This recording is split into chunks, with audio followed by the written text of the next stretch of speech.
Assalamualaikum warahmatullahi wabarakatuh. Bismillahirrahmanirrahim. Alhamdulillahi rabbil alamin. Wassalatu wassalamu ala asyrafil anbiya wal mursalin Sayyidina Muhammad wa ala alihi wa sahbihi ajma'in. Amma ba'du. Alhamdulillah, kali ini kita sudah memasuki hadis yang ke-19, di mana hadis ini diriwayatkan dari Abil Abbas. Siapa beliau? Yaitu sahabat Abdullah bin Abbas radhiyallahu taala anhuma. Beliau menceritakan, kuntu khalfan Nabi sallallahu alaihi wa alihi wasallam yauman. Suatu hari kami berada di belakang Rasulullah. Dalam satu riwayat beliau berboncengan dengan baginda Rasul Muhammad sallallahu alaihi wasallam. Kemudian baginda Rasul menyampaikan, "Ya gulam, inni u'allimuka kalimatin." Wahai anak kecil, kami ingin memberitahumu beberapa kalimat. Apa saja kalimat tersebut? Yang pertama, ihfazillaha yahfazka. Jagalah Allah, maka Allah akan menjagamu. Kemudian yang kedua, ihfazillaha tajidhu tujahaka. Jagalah Allah, maka Allah akan ada di depanmu. Idza sa'alta fas'alillaha. Yang ketiga, ketika engkau meminta, maka memintalah kepada Allah. Wa idza sta'anta fasta'in billah. Ketika engkau ingin meminta pertolongan, maka mintalah pertolongan kepada Allah. Wa'lam annal ummata law ijtama'at ala ayyamfa'uka bi syai'in lam yanfa'uka illa bi syai'in qad kataballahu laka. Wa in ijtama'u ala ayyadurruka bi syai'in lam yadurruka illa bi syai'in qad kataballahu alaika. Rufi'atil aqlam wa jaffatis suhuf. Artinya, baginda Nabi Muhammad sallallahu alaihi wasallam memberikan pesan kepada Abdullah bin Abbas, lawi jitama'atil ummah, bahwa andai kata pun umat ini bersepakat, berkumpul untuk memberikan kemanfaatan kepadamu dengan sesuatu, maka sungguh umat ini tidak akan pernah mampu memberikan pertolongan terkecuali sesuatu tersebut memang sudah dipastikan oleh Allah Subhanahu wa taala. Begitupun sebaliknya, wa ini kita mau ala ayyadurruka bi syai'in. Andaikan semua umat ini bersepakat mau memberikan sesuatu yang mudarat, yang bahaya kepada dirimu, maka sungguh lam yadurruka illa bi syai'in qad kataballahu alaika. Maka mereka pun tidak akan pernah mampu memberikan kemudaratan kepadamu kecuali dengan sesuatu yang memang telah ditentukan oleh Allah. Rufi'atil aqlam, kalam telah diangkat, wajaffatis suhuf, dan lembaran sudah kering. Hadis ini diriwayatkan oleh Imam Tirmidzi dan beliau menyatakan hadisun hasanun sahihun. Hadis ini merupakan hadis hasan dan sahih. Dalam riwayat lain selain dari Imam Tirmidzi, bunyi hadisnya seperti berikut. Ihfazillaha tajidhu amamaka. Jagalah Allah, maka Allah akan ada di depanmu. Ta'arraf ilallahi fi rakha ya'rifka fi syiddah. Kenalilah Allah dalam waktu lapangmu, maka Allah akan mengenalmu ketika engkau dalam kondisi sulit. Wa'lam annama akhta'aka lam yakun liyusibaka. Ketahuilah bahwa sesuatu yang telah ditentukan oleh Allah bahwa ini luput darimu, lam yakun liyusibaka, maka sungguh sesuatu ini tidak akan pernah menimpa dirimu. Wa ma asabaka lam yakun liyukhti'aka.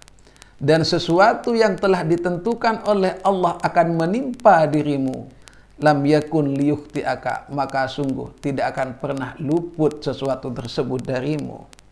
Wa'lam, dan ketahuilah, annan nasra ma'as sabri, sesungguhnya pertolongan itu bersamaan dengan kesabaran. Wa annal faraja ma'al karbi, dan sesungguhnya kelapangan, kebahagiaan itu bersama kesulitan. Wa anna ma'al usri yusra, dan sungguh bersama kesulitan itu ada kemudahan. Para pemirsa, para santri dan alumni yang berbahagia, mungkin hadis ini perlu sedikit kami perjelas dan perinci dengan sebisa dan semampu kami. Yang pertama adalah ihfadillaha yahfalkah. Baginda Rasul menyampaikan ihfadillaha, jagalah Allah. Apa yang dimaksud dengan menjaga Allah? Yang dimaksud menjaga Allah adalah kun muti'an li rabbika mu'tamiran bi awamirihi. Itu adalah menjaga Allah. Marilah kita menjaga Allah. Bagaimana menjaga Allah? Yaitu mematuhi segala perintahnya. Kita bertaat kepada Allah, mematuhi perintahnya, menjauhi larangannya. Itulah yang dimaksud dengan menjaga Allah. Ketika kita mampu taat kepada Allah, mematuhi perintahnya dan menjauhi larangannya, maka Allah akan yahfalka. Allah akan menjaga kita, akan menjaga dirimu, akan menjaga kita kalian semua. Ketika kita menjaga Allah, contoh kecil, ketika kita menjaga sholat, maka Allah akan menjaga kita. Ketika kita menjaga puasa kita, maka Allah pun akan menjaga kita. Kemudian yang kedua, ihfadillaha tajidhu tujahaka. Jagalah Allah, maka niscaya Allah akan berada di depan kita. Dalam kata lain, ketika Allah ada bersama kita, ketika Allah ada di depan kita, maka apa yang perlu kita khawatirkan dari kehidupan dunia yang penuh dengan penipuan ini? Allah sudah menjaga kita. Allah sudah ada di depan kita. Oleh karena kita menjaga Allah, niscaya kita akan menjadi orang yang beruntung di dunia dan di akhirat. Kemudian pesan Rasul yang ketiga, fa idza sa'alta fas'alillaha. Jika kalian meminta, memintalah kepada Allah. Jangan pernah meminta kepada selain Allah. Karena sungguh selain Allah tidak akan bisa memberikan manfaat apapun. Begitu juga tidak akan mampu memberikan mudarat apapun. Maka lanjutannya adalah wa idza sta'anta fasta'in billah. Ketika engkau meminta pertolongan, mintalah pertolongan kepada Allah. Karena satu-satunya yang bisa menolong kita tiada lain dan tiada bukan, itu adalah Allah Subhanahu wa taala. Dengan beberapa cara yang telah Allah taala menjadikan sunnahnya di muka bumi ini. Para pemirsa, para santri dan alumni yang berbahagia, bahkan ditegaskan oleh baginda Nabi, wa'lam, ketahuilah, ingat, annal ummata law ijtama'at ala ayyamfa'uka bi syai'in. Andai kata seluruh umat manusia ini bersepakat akan mencelakaimu atau akan membantumu atau akan menghancurkanmu, maka lam yanfa'uka illa bi syai'in qad kataballahu laka. Maka semua itu tidak akan pernah terjadi. Tidak akan pernah memberikan manfaat, tidak akan pernah bisa memberikan mudarat, kecuali dengan sesuatu yang memang telah ditentukan oleh Allah Subhanahu wa taala. Dalam kata lain, semua apapun yang terjadi dalam diri kita, itu semua sudah ada ketentuan dari Allah Subhanahu wa taala. Oleh karena semua telah ditentukan Allah, maka tiada cara lain bagi kita semua kecuali kembali kepada Allah. Kita meminta kepada Allah, meminta pertolongan kepada Allah, dan semua kita kembalikan kepada Allah. Tiada cara lain, kita harus menjaga apa yang diperintahkan oleh Allah.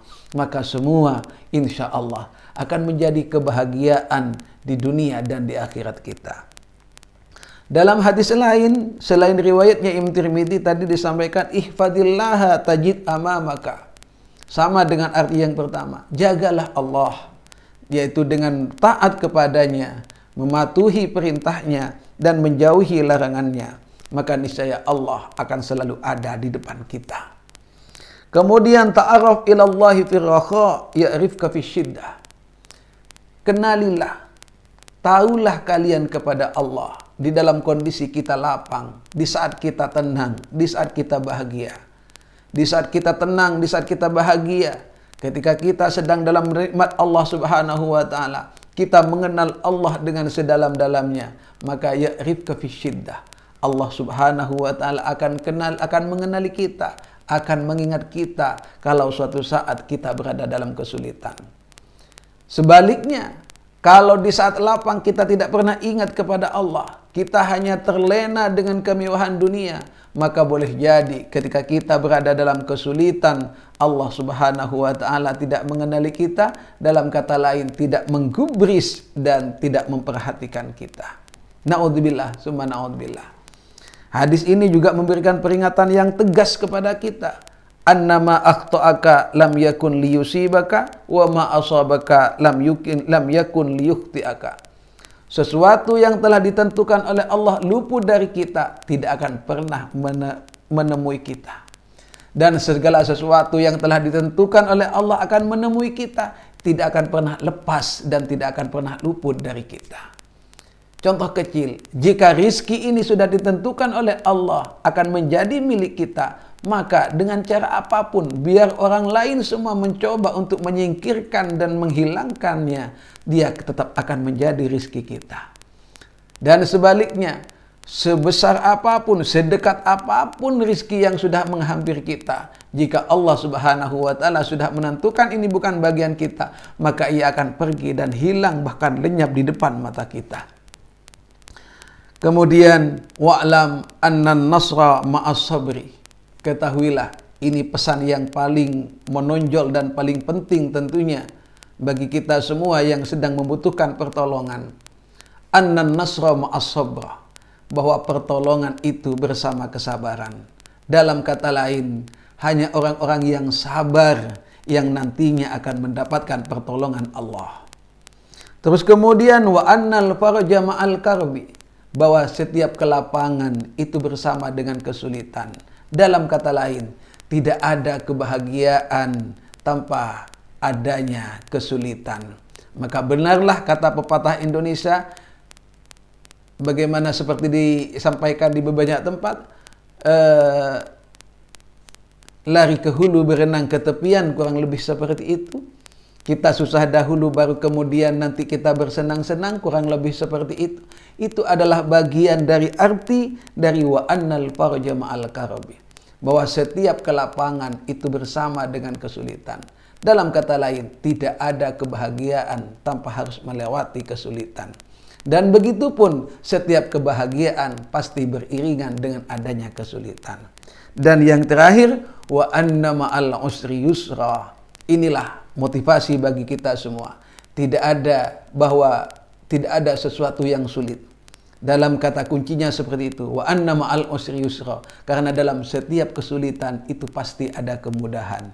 Insya Allah, apapun yang kita inginkan, apapun yang kita cita-citakan, selama semuanya dikembalikan kepada Allah, seperti sabda Nabi di depan, fa idza sa'alta fas'alillah wa idza sta'anta fasta'in billah. Ya, terus kemudian yang pertama tadi